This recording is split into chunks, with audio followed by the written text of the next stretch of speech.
Na kwingineko ni kwamba hapo awali misa ya wafu kwa ajili ya aliyekuwa mtangazaji wa kituo cha radio cha Spice FM kinachomilikiwa na shirika la The Standard Group Edward Kwach imefanyika katika kanisa la All Saints Cathedral hapa Nairobi. Kwach aliyekuwa na umri wa miaka 52 aliaga dunia Aprili 28 alipokuwa akitibiwa katika hospitali moja hapa Nairobi baada ya kuugua kwa muda. Hadi kifo chake alikuwa akiendesha kipindi cha jioni cha Spice Drive.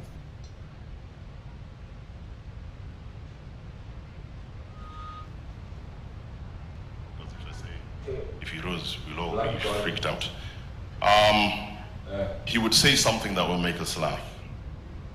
Now, Edward was my follower, so that means he came after me. Okay, so Richard, myself, Edward, Edgar, and that was steps. So that was 2 years apart, and then Otto came 7 years after Edgar. So at some point, as we were growing up, we were 4.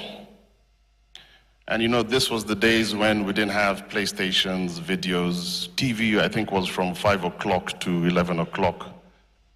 So with 4 and a garden, you can play a couple of games, right?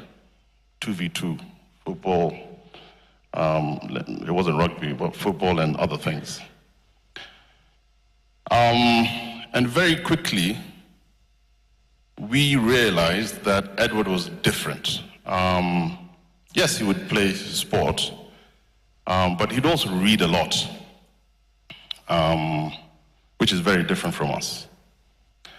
And I think that's where his charm, his wit, and his voice started or flourished from.